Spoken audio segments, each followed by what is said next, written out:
Et avant de repartir à Verdun pour notre zoom consacré à ce champ de bataille 100 ans plus tard, voici une pièce de théâtre écrite pendant la Grande Guerre par l'écrivain autrichien Karl Kraus.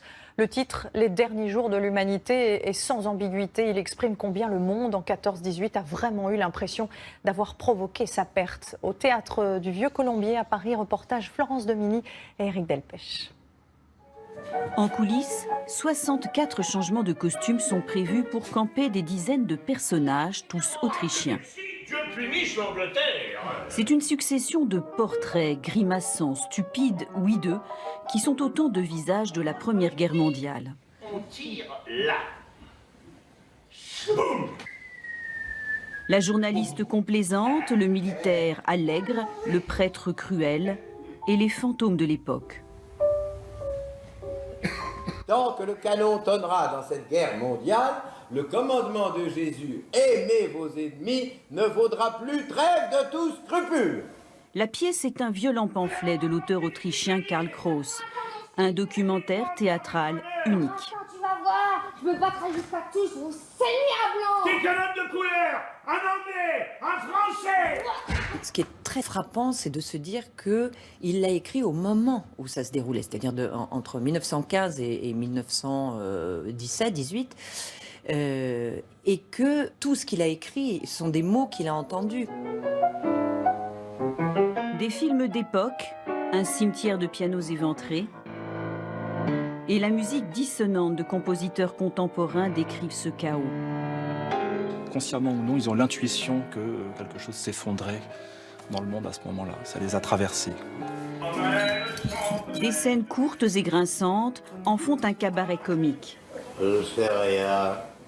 Mais les derniers jours de l'humanité se jouent bien là. Et la multiplication de ces scènes comiques, parfois dérisoires, parfois très drôles, fait une très puissante tragédie.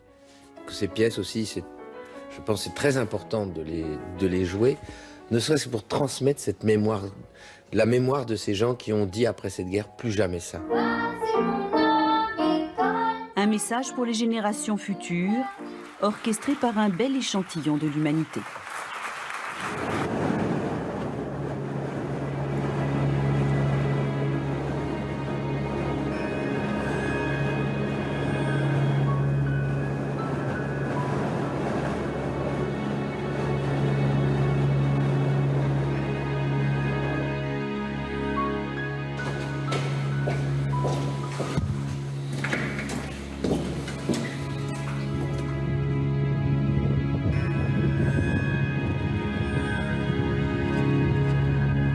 Elle fut la bataille la plus longue de la Première Guerre mondiale, préfigurant ce que 14-18 allait produire de plus terrible, une guerre totale. Le premier jour, le 21 février 1916, on compte dans la région jusqu'à 700 obus tirés par minute. Ils seront cette année-là 60 millions à s'abattre sur le sol meusien. Et c'est sur le toit de ce fort de Vaux que nous démarrons ce zoom. Regardez autour de moi. Ce terrain, cabossé, meurtri, il porte 100 ans plus tard encore les traces de ces combats acharnés. La bataille de Verdun va durer 10 longs mois. Avec le système de relève, ce sont les 2/3 des soldats de l'armée française qui vont passer par ici. La ville est connue, redoutée par toutes les familles du pays. Au total, 300 000 hommes vont mourir sur cette ligne de front. Une ligne de front qui, vous allez le voir, est encore étonnamment vivante dans les mémoires. Michel Izard. Depuis près de 100 ans, les canons se sont tus.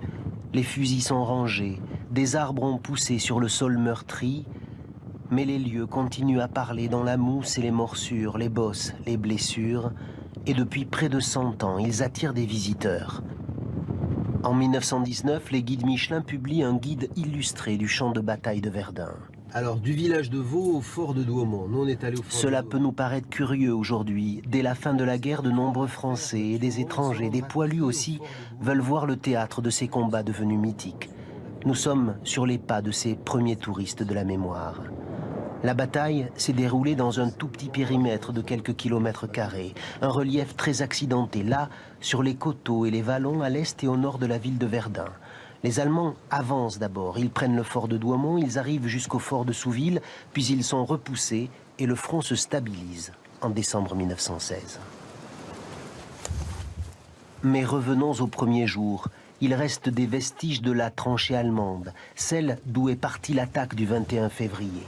En lisière de champ, dans la ligne de mire des soldats français. Dès que ça bougeait, ils étaient vus et on leur tirait dessus. Mais le 21 février, ces soldats qui sont là nous disent que c'est la première fois qu'ils pouvaient s'asseoir sur le parapet de la tranchée et regarder ce qui se passe en face, puisque les Français ne répliquaient absolument pas. C'est le déluge de feu, là. C'est le déluge de feu en face. Un spectacle inédit, terrifiant, qui a duré 12 heures avant l'assaut. Il faut imaginer qu'à l'époque, ce champ qui séparait les deux armées était hérissé de chausses-trapes et de barbelés. De l'autre côté, Pierre Lénard nous montre la première ligne française, un bout de tranchée que l'on devine et un poste de mitrailleuse avec vue imprenable sur un moment d'histoire. Les Allemands s'imaginent qu'ici, il n'y a plus rien de vivant, tout le monde est mort. Et pourtant, il y a encore des hommes qui sont là. Et des hommes qui ne s'en rendent pas, qui vont se battre. Dans le bois des corps, on peut encore prendre le boyau par lequel les soldats du colonel Drian, en ce premier jour d'enfer, par leur courage, ont ralenti l'avance ennemie. Aujourd'hui, il est entretenu par une association. On travaille réellement sur des sites où il y a des gens qui sont morts, qui se sont battus, qui ont bavé, je vais le dire aussi le mot. Hein. Ouais. Ah oui. Ici, et ça, vous le sentez, vous le ressentez? Oui. C'est prenant, quoi, en fait. Hein.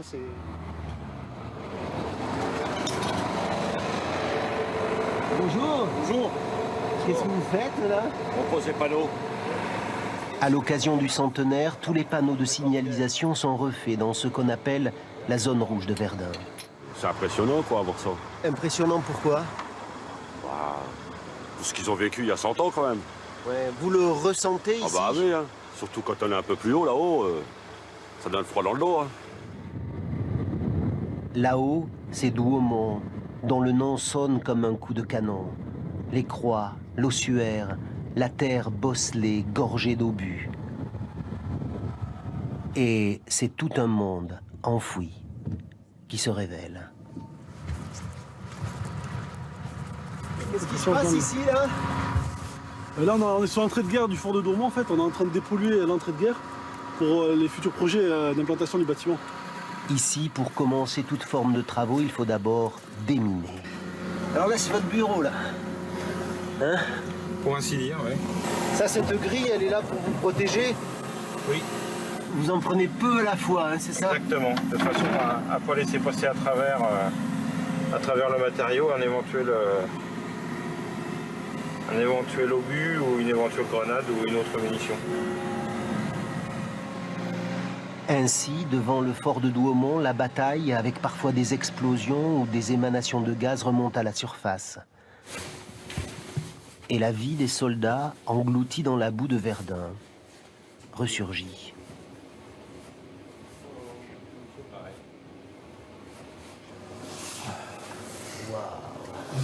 Une chaussure de la Première Guerre mondiale, avec tous les crampons en fer. C'est peut-être des soldats. C'est-à-dire que c'est un petit coup de rouge? Un petit remontant. Un petit... À l'intérieur, une mutation est en train de s'opérer. Les bombardements incessants pendant 10 mois ont fissuré la structure du fort. Là, c'est une salle d'eau. C'est la salle... Là, on est dans le quotidien des soldats. On est dans le quotidien des soldats. Ah, j'en ai pris ça. Ça pique beaucoup ici. C'est pour ça que ça s'appelle une salle d'eau 2 fois plus aujourd'hui encore. Il est en train de se transformer en une sorte de grotte avec de nouveaux habitants.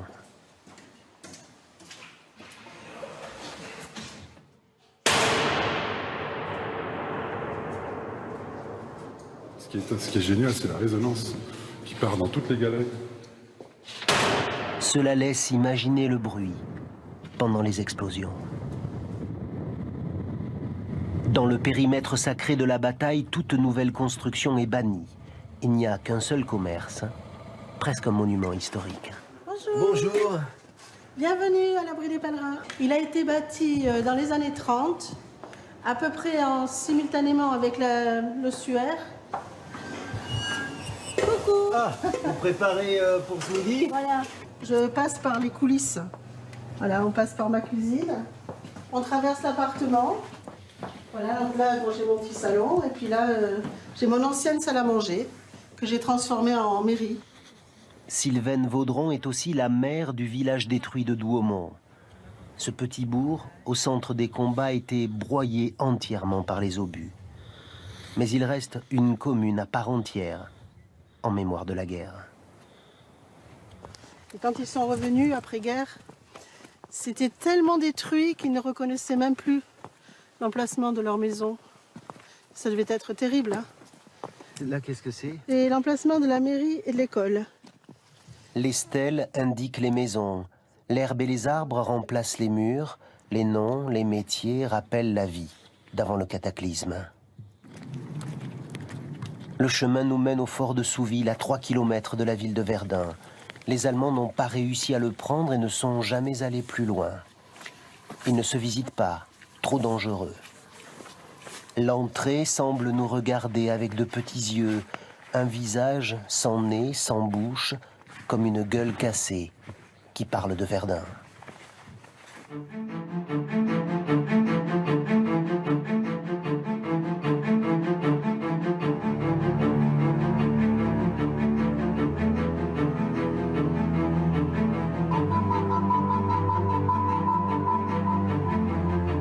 Poursuivons ce zoom dans ce mémorial qui existait depuis des décennies mais qui a été totalement réaménagé et qui rouvre à nouveau au public aujourd'hui. Bonjour Antoine Pro. Bonjour. Alors vous êtes historien, vous êtes spécialiste de cette bataille de Verdun. Expliquez-nous pourquoi elle est devenue à elle seule le symbole de la Grande Guerre. Fondamentalement, c'est parce que les Français ont eu très peur. Le commandement n'avait pas prévu suffisamment tôt la bataille. Le front craque, c'est la déroute à la fin de la première semaine. Et les Français ont vu le moment où ils allaient perdre la guerre. C'est devenu le symbole de la résistance française. Ils ne passeront pas. Alors ce qui a joué beaucoup, c'est le fait que beaucoup de soldats ont fait la bataille de Verdun, parce qu'il y avait en quelque sorte un sentiment d'égalité. Dès lors que c'était là que se jouait par le sacrifice des soldats le destin de la nation, il fallait que tout le monde y passe à son tour. Et ce ravitaillement en hommes et en matériel, il va arriver par ce qu'on a appelé la voie sacrée. Expliquez-nous ce que c'est. En moyenne, c'est un camion toutes les 14 secondes, mais à 15 km à l'heure. Ce n'était pas une voie goudronnée. L'intendance à nourrir, au mois de juin, dans les 537 000 rationnaires. Vous voyez ce qu'il faut comme pain, comme viande. Racontez-nous le quotidien de ces soldats. Est-ce qu'on peut imaginer aujourd'hui ce qu'ils ont vécu? Je pense qu'on ne peut pas, mais je crois qu'il faut. C'est la boue qui est de tous les champs de bataille, pas seulement parce qu'il pleut et que le terrain est glaiseux, mais parce que les bombardements réduisent le terrain en poussière, et que de l'eau sur de la poussière, ça fait de la boue. Les fantassins ne peuvent pas monter en ligne, ils sont dans la boue jusqu'aux cuisses. C'est la soif, c'est la boue, c'est les poux, c'est les rats, c'est la merde, le sommeil. Parce que la nuit, on creuse. La nuit, on fait les corvées. Le champ de bataille vit la nuit. Le jour, on se terre. C'est à Verdun qu'a été prise l'une des photos les plus fortes de la réconciliation franco-allemande, celle de François Mitterrand et d'Helmut Kohl. Est-ce que c'est un hasard? Ah non, pas du tout. C'est parce que Verdun incarnait la résistance française à l'Allemagne qu'il n'y avait pas de meilleur lieu pour exprimer par un geste et pas par un discours la réconciliation franco-allemande. Ce mémorial en est un des symboles. C'était avant un musée franco-français. C'est aujourd'hui un regard croisé entre ce que les Français et les Allemands ont vécu. C'est pas un musée comme les autres. C'est un musée dont une partie des collections a été déposée avec piété, en quelque sorte, par des survivants qui voulaient que cette chose inimaginable ne se perde pas dans la nuit des temps. Merci beaucoup, Antoine Pro. Merci à vous. Et bonne visite du mémorial et du champ de bataille. Surtout, regardez les trous d'obus sous les arbres. La vérité de Verdun, elle est toujours là, présente sous les arbres.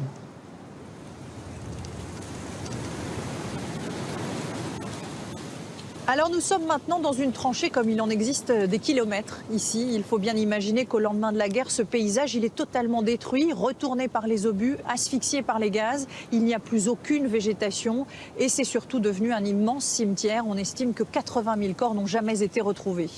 Dans les années 20, les autorités vont donc décider de sanctuariser l'endroit. On va planter 36 millions d'arbres, 10 000 hectares d'une forêt aujourd'hui classée forêt d'exception. Une terre sacrée qui n'a rien oublié de ce qui s'est passé, mais où la vie a repris ses droits. Reportage Sébastien Renouille et Rémi Meyer. À Verdun, survoler la forêt revient en un regard à embrasser l'histoire. Au vert des résineux plantés après la guerre, se mêlent quelques feuillus aux couleurs de l'hiver. Cette forêt-là est dense, il faut l'entretenir constamment. Depuis les années 70, l'Office national des forêts remplace peu à peu l'épicéa par le hêtre. C'est une forêt de guerre entièrement replantée aux abords de Verdun. Et pour le découvrir, seuls quelques pas suffisent. Nous sommes en train de suivre un boyau en fait, un boyau de combat. Qui permettait aux soldats, essentiellement la nuit, de rejoindre les premières lignes. C'est un chaos de racines et de ronces. C'est une forêt qui est plutôt ingrate à la promenade. C'est pas une forêt où vous promenez comme à Fontainebleau. La forêt a été passée au laser, donc chaque tranchée nous est connue, les boyaux, éventuellement les gros trous d'obus. Des cantonnements, on pourra en voir. Ici, il devait y avoir un abri, ici aussi, là. Guillaume Rouard était jeune garde forestier le jour où pour la première fois il a foulé le sol de cette forêt, pas comme les autres. À mes pieds, il y avait des ossements, quelques côtes, et j'étais choqué. J'avais les larmes aux yeux et ils m'ont dit « Tu t'y habitueras ?» On s'y habitue. Car en 1916, le secteur est un champ de bataille. Paysage désolé et boueux qu'à la fin de la guerre, on nommera zone rouge. Il faudra attendre 1927 pour que le reboisement débute. Sur les cartes, on a dit, ben voilà, tel endroit, ici, pourra être rendu à l'agriculture, et c'est le cas, nous le voyons sur les champs. Et au-delà d'une certaine limite, ce sera domanialisé. 36 millions d'arbres sont plantés en 8 ans. Près d'une dizaine d'espèces différentes, pin noir, aulne blanc, bouleau, chêne, érable. Dans cette forêt, l'on ne se promène pas, on y plonge. À 20 km à la ronde, les jeunes pousses se mêlent aux arbres plusieurs fois centenaires. Dernier témoin vivant de la bataille. Dans le bois d'Herméville, à l'abri des regards, un impressionnant canon de marine de 5 tonnes, restauré par des passionnés, libérait son feu parmi les arbres. Quand ils ont construit ça, c'est construit à l'os. Hein. Le béton, il a fallu l'amener, il a fallu faire, il a fallu tout construire, mettre le canon en place, etc. Donc c'est des centaines d'hommes qui ont travaillé à ça. Voilà, des centaines. En 1916, les Français sabordent le canon. Les Allemands avancent sur leur position, puis en forêt, méthodiquement installent leur base arrière. Un chêne observatoire, les arbres racontent l'histoire. Cet arbre-là, il a à peu près 300 ans. Il a entendu au moins parler 3 fois allemand, lui, si c'est pas plus. Hein. Mais il faut s'enfoncer davantage, à une quinzaine de kilomètres en arrière du front, pour découvrir un lieu étonnant, créé par les Allemands dans le bois de l'Oise. Là, on est dans un village en béton, au sein duquel un ingénieur, le capitaine Marguer, avec une équipe de techniciens, eh bien, analyser, je dirais, les différents types de béton utiles, je dirais, pour tous les travaux, à la fois sur le champ de bataille et dans les arrière-camps. Le camp Marguer. Un village fantôme où, incrusté dans le béton, la frise d'une taverne bavaroise permet d'imaginer l'éphémère repos du guerrier. 2 hectares où sont installées infirmeries, casinos, cuisines, réfectoires, mais aussi bunkers et jeux de quilles. Un paradis aux portes de l'enfer. Le colonel Artisson, militaire chevronné, en est impressionné. C'est très impressionnant de voir cette organisation logistique qu'avaient mise en place les Allemands dans l'arrière-front en vue de la bataille de Verdun. Avant de partir au combat, sans doute certains soldats pénétraient-ils entre ces murs pour s'installer devant l'écran aujourd'hui mangé par la mousse. Puis soudain, ils se laissaient porter par la musique du cinéma.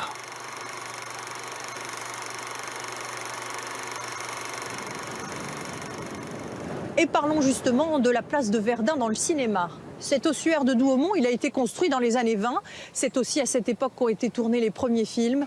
Ce qui s'est passé ici est tellement inimaginable qu'il n'y avait sans doute que la fiction pour essayer de comprendre, de ressentir ce qu'ont vécu les poilus, un thème qui passionne plus que jamais les réalisateurs, avec une vision historique qui a considérablement évolué au fil des décennies, comme nous l'explique Évangéline Barba.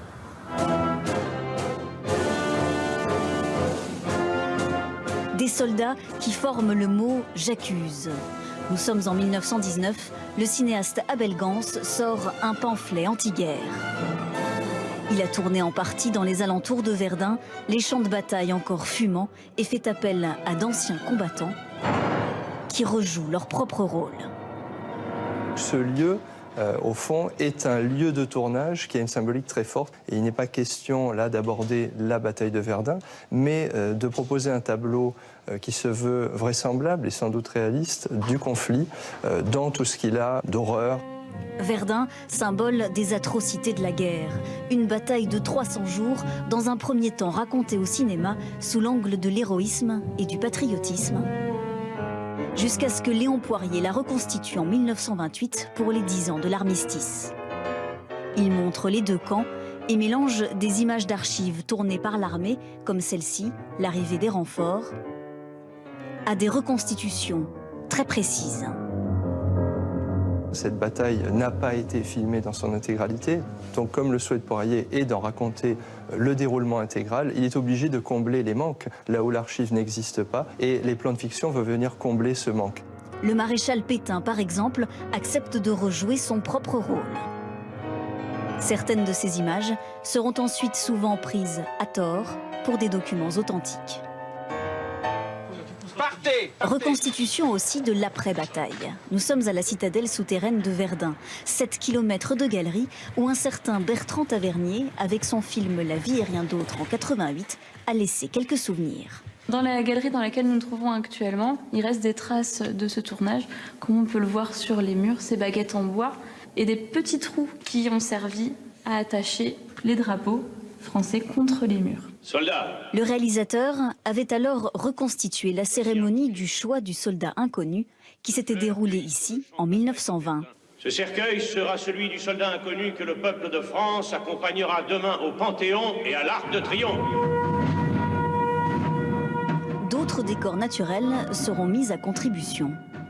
À la caserne Chevert, sur les hauteurs, Bertrand Tavernier s'était servi des décombres et avait reconstitué un village. Jean-Marie Perrault, photographe à Verdun depuis 40 ans, était venu y faire quelques clichés et se souvient de l'ambiance si particulière. J'ai l'impression que j'étais en plein dedans. Il y avait des bruits, il y avait des feux, il y avait les ruines des maisons, le noir de la fumée qui existait suite aux explosions, les trous, les carcasses d'arbres. On était vraiment en plein en zone de guerre, quoi. Un sentiment partagé par Gilles Didot. Figurant sur le film, il avait tourné plusieurs jours ici, à l'église de Duny, tout près de Verdun.